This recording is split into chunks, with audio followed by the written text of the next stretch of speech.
Hello and welcome to Furious Driving, and you guys have been telling me in the comments I need to slim down my fleet and focus on one thing, so once again we are focusing on that thing. Yes, the Ford Focus Mark 1 gear is back. We're going to try and get this thing past the finish line and ready to go in this episode. Last time we got the car home, had a good look around it and changed the fuel pump, so it actually worked at last. It's been sat in a garage for about 5+ years. But before that, it had been absolutely doted on by its previous owner, who'd loved it and cared for it for many years. Full Ford history, stamped up to 2014. Apparently, actually serviced at the main Ford dealer up to, I think, 2017 or 18, according to the family of the gentleman who owned this car before. So, really was extensively well cared for. However, at the end of the last episode, I'd been about to change the timing belts, at which point I discovered you needed special tools and knowledge, which is something that's both cases out of my remit. So in that van over there is my friend Chris, who is a mobile mechanic who's done many hundreds of these things, and in fact has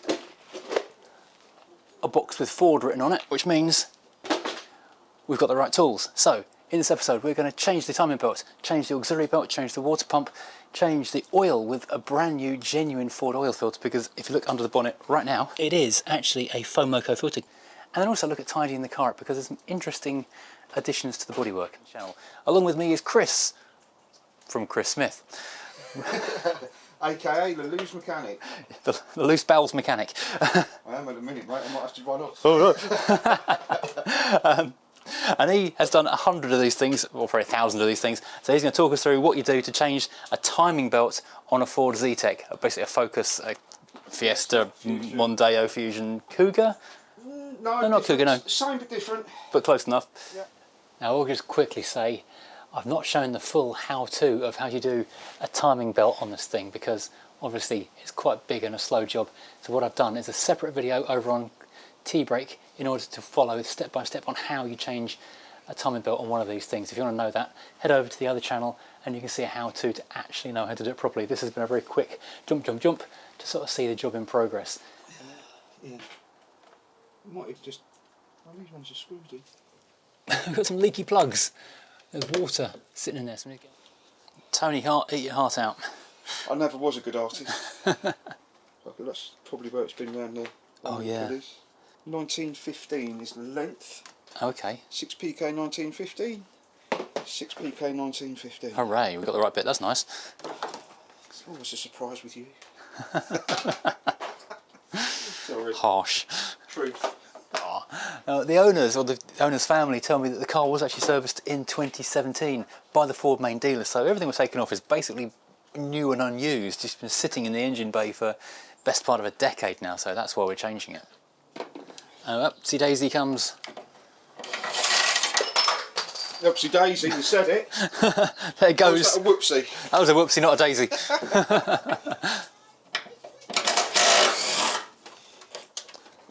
It is a case of to and fro a bit here. Yeah, shuffling things around to make room for other things. There's a long bolt and a nut. The stud's going to have to come out as well, Okay. I believe, if I remember. It's a E something number. Yeah. E's are good. E's are good, E's are good. Oh. Sorry.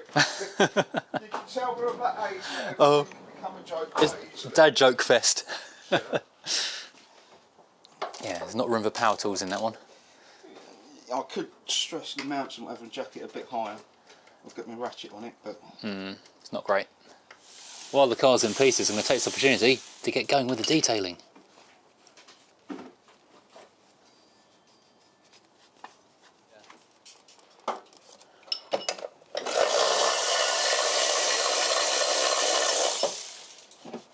The belt, how does the belt actually feel? It feels actually quite decent. It doesn't, we're wasting our time here. Trouble is, it's the age. Yeah. I mean, I've got a receipt for 2014 for one of these, and I suspect that was the last time it was done. So that's 11 years old. 11 years. You might only done 5,000 miles, but yeah. if you're a little bit of a hillbilly, you might have chanced your arm. But yeah, on a car this nice. 12. 12 8mm in there. Super duper. They'll stay in there. Oh, okay, all captive. Yeah. Until the moment they're not. Yeah, that's. Oh, wait a minute, 2003, they weren't. So this is where we've got to get interesting with the tools, and also interesting with that leak of water. Yeah. That's an unexpected development. So I have had it both ways before, but it sounds daft. The washer jets leak water through, and it dribbles down. Because that doesn't look pink like coolant, does it? It doesn't, not in comparison to that. So that is quite loose. The washer jet. Yeah. That one feels quite tight actually. So it could even be that little split. When you use the washers, it dribbles out and then goes down. Yeah, because that is clear water. That's like almost like rusty, but then that's more like rainwater than it is coolant. Yeah. So I think it could even be the washer. It sounds daft that there's no gasket on the washer jet to the body, and rainwater comes in from there. Yeah. So I think we won't panic about that. Right? So quickly sucking out what we hope is rainwater or washer fluid, because it's not pink like the coolant. So yeah, we're going to take a chance on it not being those plugs. But even if it is, it does turn out to be them. Those are screw-in types, so they can be replaced relatively easily if we turns out we need to. I should probably got some new plugs, shouldn't I? What was it? You can change a set of spark plugs. I know. It's while you're in there, isn't it? It's a while you're in there. Yeah, but then where do you draw the line? You know, I know. You don't have to do them yet. No, chances are they've done 5,000 miles. If that. Yeah. It's only recently been out in the elements. Yeah, it's like a week it's been outside now, and I say it does look like fresh water, doesn't it? It's not been standing a long time. It's not stagnant. And it's been tipping with rain the last couple of weeks. Yes, it has. And the front of the car, you've been outside, working outside, haven't you? Yeah, except of an evening. Yeah. It actually looks as if they've been done right as well, because if you look at the plugs, you can see a little bit of Vaseline on the top. Oh yeah, well it was done at a Ford dealer. What? Yeah, exactly. Why would they do it? Yeah. That's what I mean. This might even have been plugs from the factory. No, the motorcraft in there. So yeah. Did they put motorcraft in at the factory, or did they put proper Ford ones in? No, they're motorcraft, aren't they? So FOMOCO is the new. Well, yeah. Yeah, it's their brand. Yeah, but then I've gone. Oh my God, I can't believe how clean those camshafts. It's amazing, isn't it? It's amazing. It's like it's brand new. Have you looked inside this thing? No, I don't want to get it dirty. No. Sorry. If it wasn't for the little corner chips and the painting on the sills, it would look like a new car. I've got to be turned to the setting position. So on this, it's what they call a floating crank pulley. Never undo it unless it's locked in place. Never.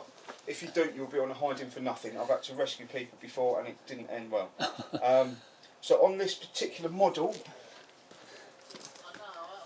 there's a 10mm bolt down the back, just above the drive shaft, which you unwind, and sorry, I have to dumb it down. Keep it simple, stupid. Yep. One of these locking pins. There's 3 lengths of them. Yep, but it's only one that you use because they've never been used, and that's the one that's always used. So I know it's going to be that one. You take that out, wind that in, and you lock it into the webbing. It's not a location hole where it screws in and locks in place. The crank has got a wedge on it. You turn it over about 5 degrees before that goes in, wind that in, and then dunk, and it's there. You feel a clonk in it. It locks definite, in. Yeah. It's no question of it. It's like turning a deadlock on a car or on a door. Yeah. It's there. You feel it. Yeah. And that has to line up with what's on the top on the camshafts. Down the back of the camshafts, you can see I've laid in place, not there yet, the locking bar at the back. And if you go around to the other end, you can just about see what's left of 2 grooves cut into the back of it. Yep. They have to lock in, but it's about half a turn out. So when we give it a turn, it should drop into place. So basically, they're eccentric located, so you can't get it wrong. So they'll kind of swing around. Rather than being in the centre, it's 5mm above, so they will line up together. So you'll turn that down there, and we'll watch this do its thing. Oh, yep, we can now. It's actually quite nice to have a second set of eyes. Yeah.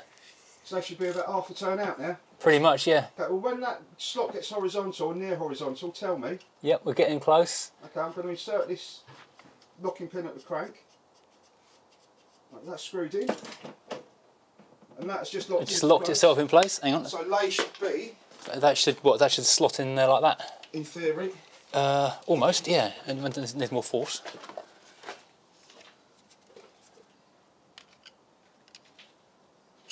Don't need to go back a fraction of a turn on that. Yeah, a little bit of a jiggle.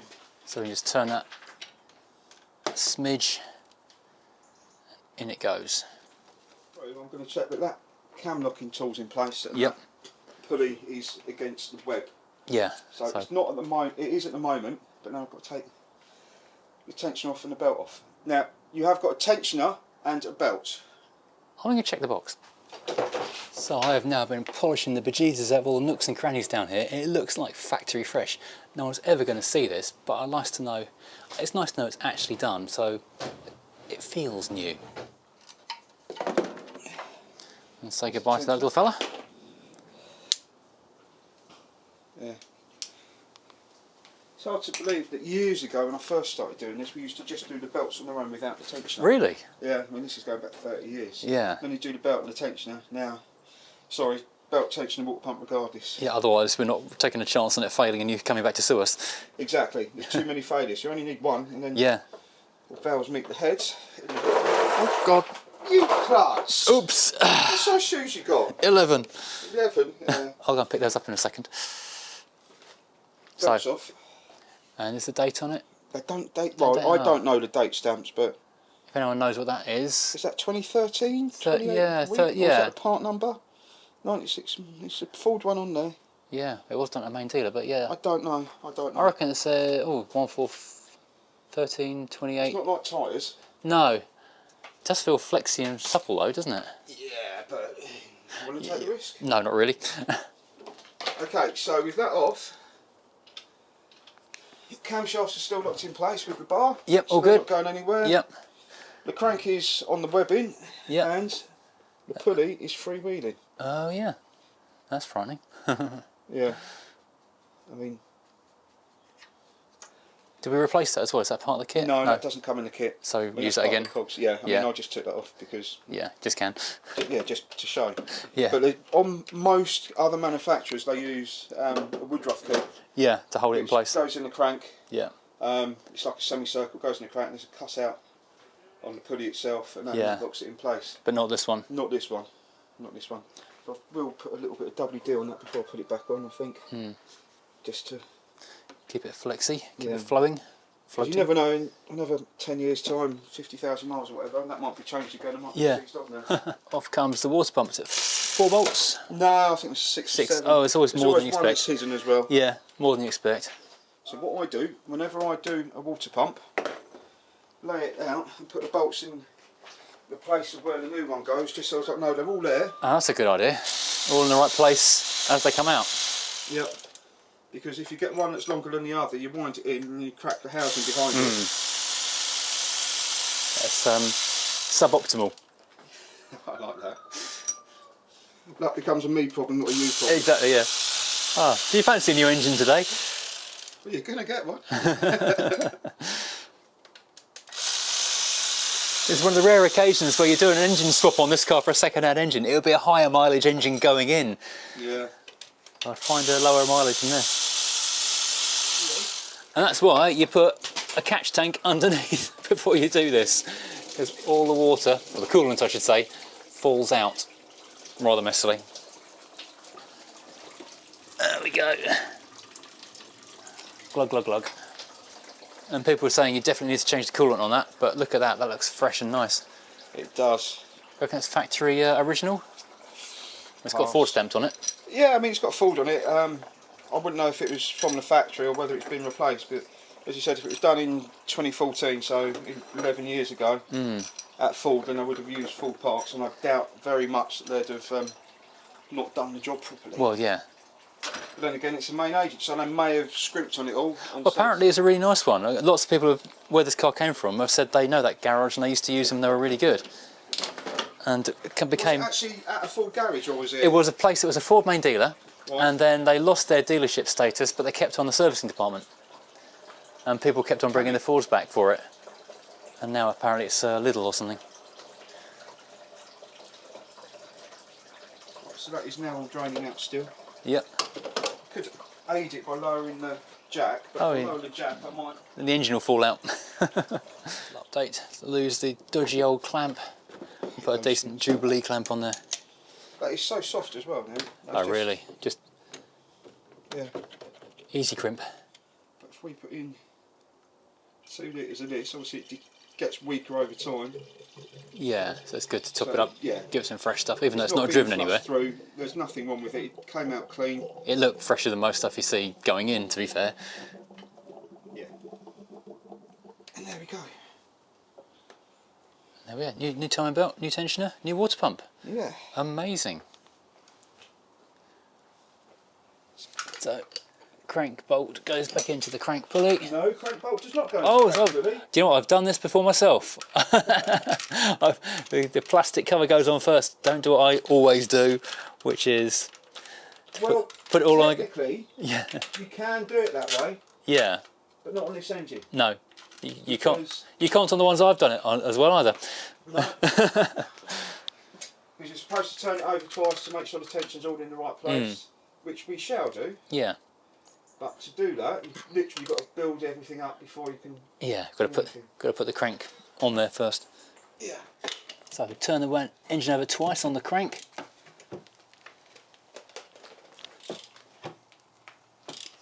And at the top we can see. We've got compression. Yeah, you can hear and feel the compression. Everything turning over smoothly. So those camshafts should be almost horizontal now. They're about sort of 10 degrees above. Yeah, That's fine. excellent. So we know it's all. I've done 2 turns. Everything's gone back to where it was, so we're fine. Nice. So we know the car is timed up. It's not going to break itself. Engine mount going back in. Super duper. So where are we now? Airbox? No. Or what have I forgotten? Aux belt. Yes. Should have done that first. Which is the thing we just talked about a minute ago, saying is it easier to do it without the engine mounting? And the answer is yes, it is easy. Significantly easier. Should we take the engine back out again? No. We do it the hard way. Yes. At least you go back. Is that the old one? I don't know. No, it's on the back seat, I think. So now, the moment of scary truth. Don't record this because I'm at work. Hooray! No dreadful noises. Wheel goes round.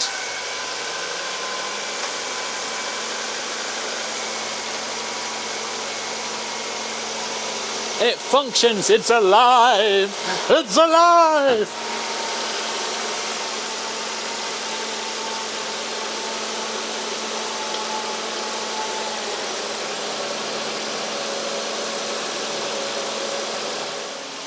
And that's how you do a cam belt.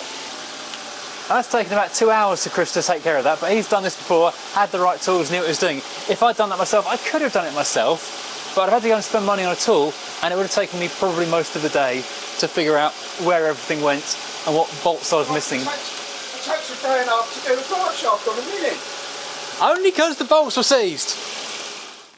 So, a huge thank you to Chris for getting that sorted out in just over 2 hours, basically.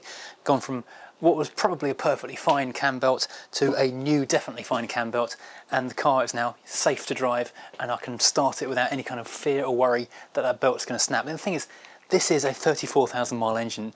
If I had to replace that engine, I would never find one as fresh and well cared for as that. So it makes sense to really give it all the love and attention it has had throughout its life until now and make it continue. Anyway, so the car is now done that way. So thank you, Chris Smith Mobile Mechanic. You can search him on Facebook in the Maidstone area if you need to get your car fixed. Now, the next thing to do while the jack is out here is to change the oil filter, because this oil, it looks golden and fresh like clean, thin honey, but obviously it's been sitting in here I think 2017 was the last time it was serviced. 2014 was cam belt, 2017 I think was the last oil service. That's 8 years ago. And although it's good oil and a good filter, the thing is, well, you know, it can absorb contaminants, it can absorb petrol, it can still look good, but it won't be protecting the engine as well. So let's get it done while the engine is still nice and warm, post running it up to temperature, having had the cam belt done and checked. So let's go around to the boot and check out our original dealer plates. That's so cool. Doing a bit of shopping, so keeping the best of the best with honours. So we have got a genuine Ford oil filter from the parts counter at Haynes, my local Ford dealer. Incidentally, the guy at the Haynes counter recognised me, and it's the first time I've had an invoice made out to Furious Driving. That was quite fun. And also, for oil, we've been on to Ravenol, who you can buy through a link in the description below with 10% off using that link. This is incredibly high quality German precision oil, and this is, I believe, 530 fully synthetic that we're going to be putting into this car because it deserves the best. It's been looked after so well all of its life. Let's keep it with the good stuff. Check out the link in the description underneath, and obviously you can buy your own oil if you do. That is the cleanest oil I think I've ever taken out of a car.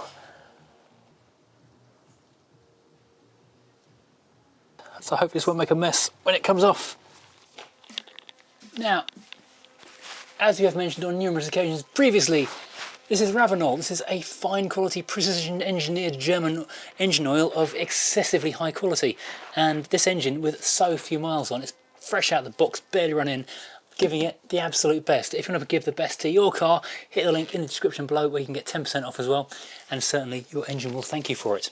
Now apparently this takes about 4.5 litres. I imagine I won't got every single drop out of that engine when I drained it, so I'll put about 4 litres in and then see where we go from there. I can always pour it in first time perfectly with this funnel thing in place. If I don't have the funnel thing in place, it never goes in perfectly first time. And firing back up with fresh oil. That sounds sweet. I know on camera that's going to sound really tappety or something. It never sounds as it does in real life, but that sounds so good. Incidentally, if you're wondering about the cover for the battery, I found that in the boot. I think because they were leaving the battery disconnected and reconnecting it. That is why that's not on there. And while we're talking fluids, we can mention our other channel sponsor, Diamond Bright, who do the one-shot screen wash, which is a very effective all-season screen wash additive. So we can top this up and see clearly whatever the weather. So now the car is mechanically sorted. The fuel pump works, the timing belt's done, oil service is done, it's got new coolant, it's got new washer fluid. The only thing I haven't done is flush the brake fluid, which we'll probably come to at some point in the near future. But mechanically, the car is basically hot to go. And I've even done a little bit of clean-up work while the engine bay was partly apart, but I'll finish that up properly later. So check out a full detailing video at some point in the nearish future over on T-Brake channel. However, right now I've got to address the actual physical cosmetics of the car. We've got a couple of issues. So let's delve underneath and have a look at the state of the floor, and it's actually really rather nice. It looks like it's been undersealed. I was thinking maybe I need to go and get some cans of built amber or something and coat it all, but honestly it looks factory still. I don't think I'll be doing any good to anybody by spraying anything underneath here. This is like new. Well, that's a relief. I think I'll give the rear suspension a treatment, because that's a different kind of metal. It's thicker metal with a different kind of paint treatment, so that would certainly benefit from having a bit of paintwork done, because they do rot out. So cleaning that up, painting that is a good idea. But the floor pan itself looks fantastic. A few minor scuffs on the front corners, which might actually polish out, so I don't think it's going to be a major issue. We've got some slightly worse scuffs on the back corners, which I'm just about to go and phone a mobile dent and paint person about and see if we can get that sorted out before the end of this video. But these are too significant to polish out. They're quite deep. You can get your nail right in there, down into the plastic, and it is actually knocked in there. We'll have to ignore the plastic. I don't think we'll do anything about that. And likewise on this side, has damaged the metal a tiny bit. That will probably pop out. That's too deep to polish. That's definitely too deep to polish. That's well through. But the bigger problem is this stuff, where to kind of rust protect the car, he has painted underseal around the arches. So it's all around here at the front with the stone chips. It's all along the bottom edge. It's terribly unsightly, and it's all around here. And from a cosmetic point of view, it looks jank. And from a resale point of view, and people immediately commented this in the video, well, if you've got that there, what's it hiding? What kind of rust is underneath there? People assume it's because there's rust, so I need to get that off and back to shiny blue metal. Oh, I've just noticed the other bit of paint rectification that needs doing, which is just here, which is, I think, quite a deep scratch. And a minor dent as well, so you need to get basically 3 out of the 4 corners need a certain amount of de-janking. Anyway, I did start cleaning this stuff up, and what I found was the black comes off very easily with brake and clutch cleaner. You have to really work it with, I'm using old bath flannels, old bath towels and bath flannels, because they're quite well, not abrasive is the wrong word, but they've got some friction in them. The trouble is, this stuff underneath, this white stuff, is harder to remove. And I'm going to try soaking it in brake and clutch again, but then I'm going to be scratching my head after that. It feels a bit like seam sealer. It's like a hard a paste that's gone hard rather than the paint, or else a filler type material. So it's quite hard to get off. It'll flake off with your nail. You can scratch it off with a screwdriver, but you don't really want to be scratching nice blue paint with a screwdriver, do you? That would be a bad thing. So this is my current conundrum. So I'm going to go through a few different ideas people have suggested in the comments of the previous video about getting this stuff off, because the brake cleaner gets the black off, but it doesn't really do anything very much to this. So I'm going to try some white spirit first of all, see if this has any effect at all. I'm going to go with no. Oh, that's pretty good actually at taking the remnants of the black off, so I might keep going with that on that. No effect at all. Not ideal. So park that one for the moment. Terps.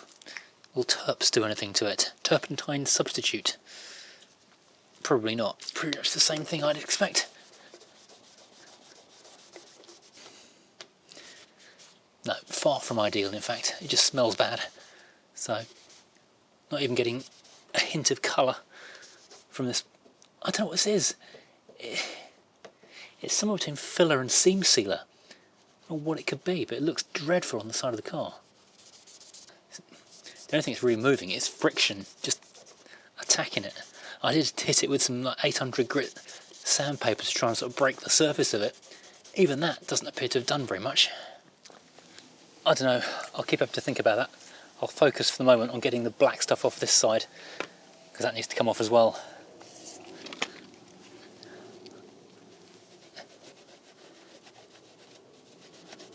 Hopefully I won't find anything nasty underneath here. Oh, that wipes off so easy. Just soak it in, then wipe it off, let it soak into the underseal. Oh, if only this wasn't on here, this car would be perfect. Well, apart from the scratches and dents.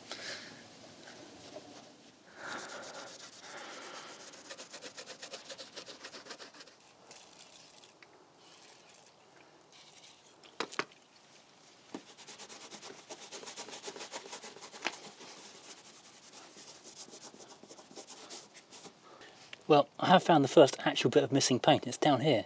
There's a big chip out for some reason, but it seems like the only way I can get this white stuff off is just to scratch it off with my thumbnail, which is horrible. It's like the reverse of ASMR. It sets my teeth on edge, but I can't see any way other than this of doing it. I had a thought. What's kind of similar to a thumbnail, doesn't hurt paint and trim when you do it? Trim tools. I wonder if I can scrape it off with this, 'cause it's less attacky than a metal tool, but still hard enough to actually scratch through this stuff. Yeah, seems to be doing the trick. Excellent.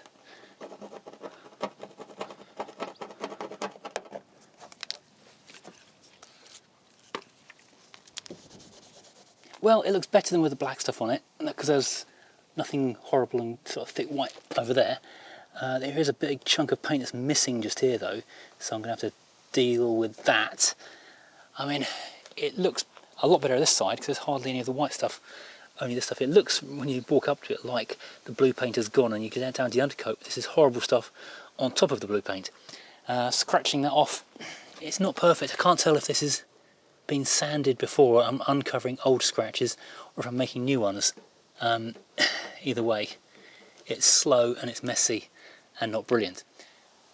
So we've reached the end of today. It's getting dark, the rain is coming in again, but thank goodness, as always, for the big sheltery thing, which makes my life so much easier now. I wish I built this thing years ago.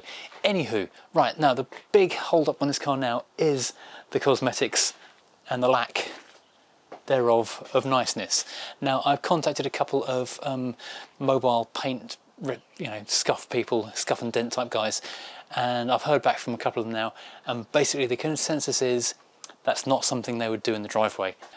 This stuff is a little bit too serious to be doing out here, so they're not that fussed about doing it. So it looks like it's going to have to go to a body shop if I get it done. There's two things to bear in mind here first of all.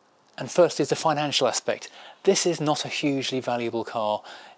It's a little bit more valuable because it's such low mileage, such good history, so that's going to help it and push it up to the top end of Mk1 Focus values, but they aren't there yet. Give it another couple of years, it would absolutely be worth doing this all day long, but the chances are this is going to be well, it's not chances are, the fact is this is going to be several £100s worth of paintwork to get all of this rectified.